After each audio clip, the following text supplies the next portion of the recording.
So I've seen a lot of videos where guys are throwing 37s on these trucks, and one guy threw 37s on, realized, oh, they actually rub a lot, took them off and put 35s on. Another guy, he just threw 37s on, did a little bit of cutting and stuff, but you could tell right away that they're still gonna rub. So I wanted to do this video to see what it takes to actually clear the 37s properly without any rubbing. So we're gonna pull the suspension out and we are going to cycle it all properly so that we know where it rubs, where it doesn't rub, and then we'll make her happen. You know, I already have a Tacoma with 37s that clears properly, and that's my like hardcore wheeling truck. This is not gonna be a hardcore wheeling truck, I'll be totally honest with you. So if I have to, I will put small spacers under the bump stops to stop it from rubbing, but we're gonna see what we have to do. So I don't know yet what's gonna happen, but we're here to find out. We're actually gonna go down to a 17-inch rim. Mickey Thompson Baja Boss. They are a 37 by 12.5 R17. And the reason I got these, I wanted to try them out because they are snowflake rated. They're more of an AT, like an aggressive AT, but honestly, I've never really found the point of running mud tires personally, unless you're like all you're doing is off-roading. Method 706, they're a newer one.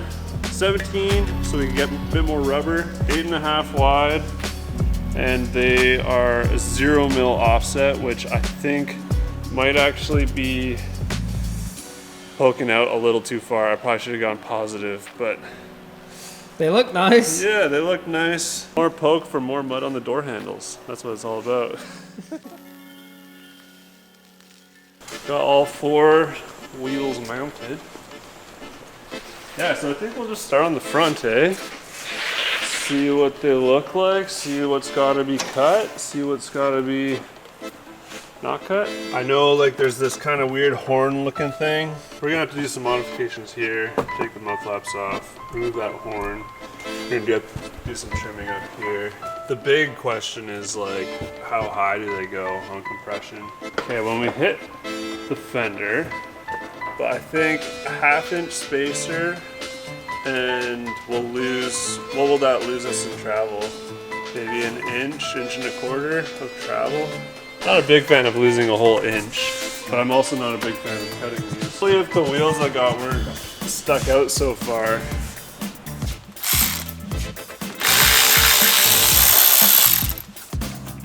And then I heard that there's a thing behind here. Yeah, this thing. I think that just comes out. So this is the piece I was talking about.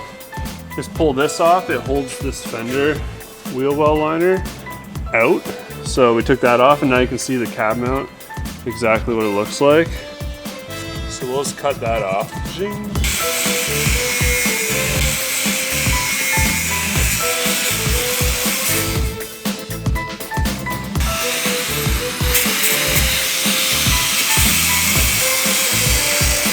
So we just roughly cut this off. So that's off. So I figured I'd just pull the shock out. Coilover's gone, nothing here. So this can move up and down freely. And we're just gonna go all the way to bump. So as soon as this hits the bump with the tire on, that's max travel. So this gotta clear some in the back, like do something with that stuff. It's gonna hit right there. I actually don't mind how the bronze looks on the Luna. It looks sick. Yeah, it doesn't look too bad. Right, let's get back on the tools though. Less of the jaws, more of those paws. Yo, let's see the hat, dude. Well, this is a little dirty. New hats in the shop. We went back to the original style, but with a light logo instead of the dark, due to popular demand, because everybody's asking for them. So check out the store and get yourself a hat. Yo, less of the jaws, more of the paws. What did I Come tell on, you, man? You asked about it. This is like an amazing tool for cutting plastic.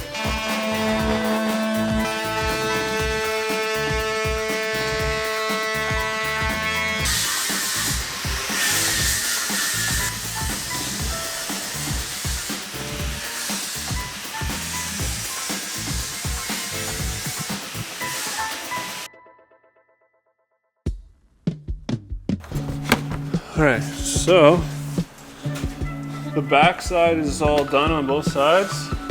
I'd say it looks pretty clean once it's all buttoned up.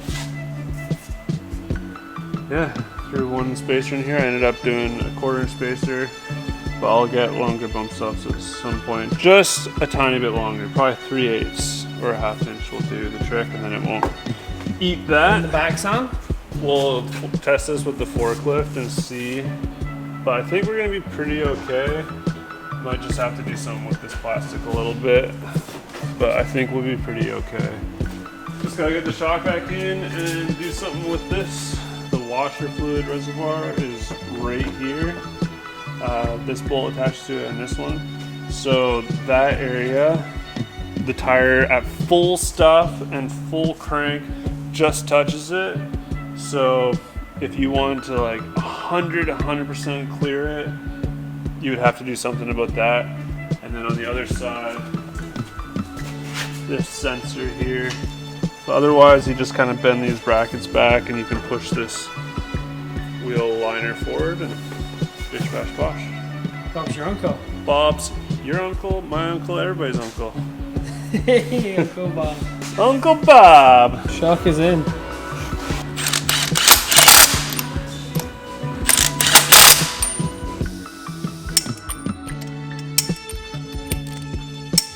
If you're only changing 4 wheels and keeping your stock spare, make sure you keep at least one set of stock lug nuts, because these lug nuts do not fit into these wheels.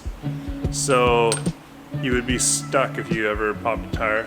She is looking good. I'm excited. Get her out of here. Let's see her in the light, man. Sunset. Let's go.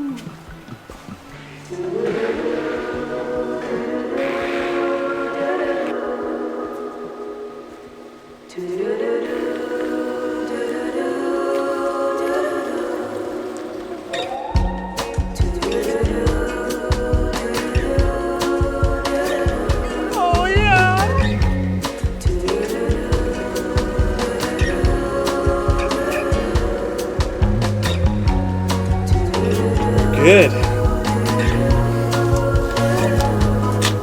Ooh, she's tight. 37s are on the Tundra, stock suspension. I'm super stoked on how this turned out. I even don't mind the bronze on the Lunar Rock, so that's pretty cool. And yeah, the 37s just look mean. Hopefully this is helpful for you if you're doing this on your truck, or if you want us to, just let us know.